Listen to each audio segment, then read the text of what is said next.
Hey guys, Justin with AmericanMuscle.com here with my detailed review and dyno test of the Cobb Accessport V3, available for your 2015 and up EcoBoost Mustang. So the Cobb Accessport is going to appeal to a wide variety of EcoBoost owners out there for a few different reasons. Now first and foremost, it's going to be for the guys who are looking for one of the most capable handheld tuning devices on the market today. In addition to that, it's going to be for the EcoBoost owners at home who want to take advantage of Cobb's preloaded tunes for stock to lightly modded EcoBoost rides, or use the Cobb device to deliver a custom tune for more heavily modded setups. And I'll be sure to breeze over all the features of this thing here in a minute. In order to see what kind of gains are possible using Cobb's off-the-shelf 93 octane tune, we ran our 6-speed EcoBoost behind me first to establish a baseline run, and then re-ran the car with a 93 octane tune uploaded.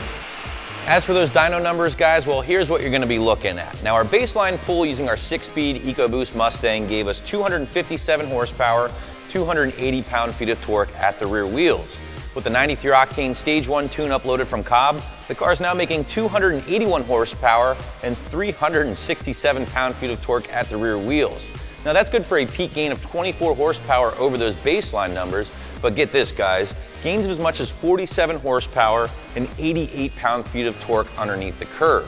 So what does that mean for you? Well, obviously, let's start with the big story first, and that's that huge gain in torque down low. Now, this is what you're really gonna feel, red light to red light, basically merging onto the highway, things like that. I mean, that's a huge number down low, and it's really gonna put you back in your seat. But the story doesn't end there, guys. If you drive an EcoBoost Mustang, you know these things tend to fall on their face roughly around the 5,000, 5,500 RPM mark, and the dyno numbers depict that pretty accurately. But with the Cobb tune uploaded now, this car pulls all the way strong to redline. You're picking up over 50 horsepower up near 6,000, 6,500 RPM. So this thing has really waken up that upper RPM range. And as you can see, it's doing its job throughout the entire RPM band. So the car overall should feel great down low, but pull pretty hard up top. Now before I really start dissecting the V3 here, I do want to quickly mention the unboxing process. Now rarely does that really mean anything when it comes to buying car parts, but Cobb makes it really nice here with the Accessport. You are getting the V3 itself, which is about the size of your smartphone at home. You are getting a few different faceplate options here, which is going to allow you to change up the look a little bit. They're throwing in a nice mounting bracket. You can mount it to your windshield, dashboard, whatever you want.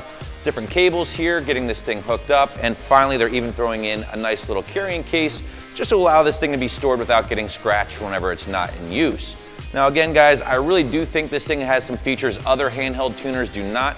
But first, let's quickly touch on some of the basics here with the V3. For starters, you're going to be looking at a bright, full-color LCD screen, easy to navigate button layout, and this thing can hold up to 100 tunes at one time, which is definitely a standout feature for me. Can read and clear those diagnostic trouble codes or check engine lights as well. Now, this thing can also read a bunch of information from your car's ECU, display it in real time on your tuner here in the form of gauges, up to 6 at one time, as a matter of fact. Old favorites such as RPM, intake air temperature, boost, things like that, and many, many other features. Now, one thing I do really like here with this is that it does feature a shift light option, which is pretty cool, very easy to see as well, I do want to point out, especially depending on where you have this thing mounted.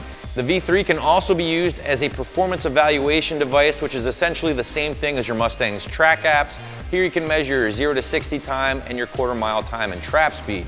Now, if you ever did want to take your Mustang back to stock, the Cobb does have a nice uninstall feature which will return your car's ECU completely back to stock. While all those features are nice, I do want to talk about some of the stuff that separates the Cobb from some of the other options here on the site in my eyes. And I'm going to start with my favorite, the on-the-fly map or tune switching. Now, this essentially allows you to switch between 5 different maps on the fly without having to shut the car down, reload a different tune, which on other devices can sometimes take a good amount of time. With this, you can actually set it up using your cruise control buttons on the steering wheel without having to dive back into the tuner while driving, making things a little safer in the process. Another thing or things I like about the Cobb Accessport here is that manual cars do have access to a launch mode in addition to a flat foot shift mode, while both manual and automatic cars can play with a burnout option. Basically, this is just going to limit you to around 5,000 RPM when doing a big smoky burnout.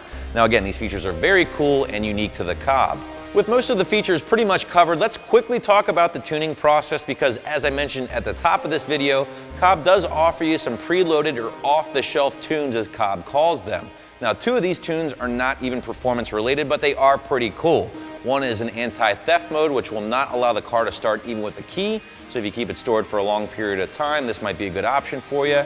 And the other non-performance related tune is a valet mode, which basically is not going to allow the car to rev past 3,000 RPM or go over 30 miles an hour.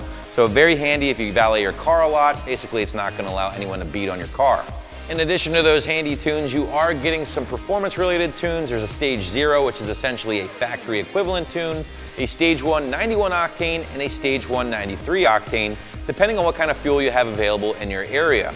Now, these Stage 1 tunes are essentially going to be for a factory or light bolt-on car, basically your cold air intake, your exhaust, things like that. However, once you start getting into some bigger mods such as catless downpipes, larger intercoolers, you're gonna wanna step up to a custom tune. Now, as far as the install process goes, guys, well, really couldn't be any easier. 1 out of 3 wrenches on the difficulty meter, and you won't even have to get your hands dirty. First, locate your car's OBDII port, which on the S550 is going to be on the lower left-hand side of the dash. Plug the tuner in and wait for it to power on. At that point, it's going to prompt you to install or marry the tuner to the car, which will take you roughly 20 to 25 minutes, going to be the longest part of the process, but after that, the flashing process is much quicker. Either way, just follow the instructions on the screen and you should be good to go. So to finalize things here, while you will be spending a little bit more money initially for the Cobb device, I think you're going to be getting more bang for your buck in terms of unique features, and again, those preloaded or off-the-shelf tunes are definitely doing their job. So be sure to learn more about the Cobb device for your S550 here at AmericanMuscle.com.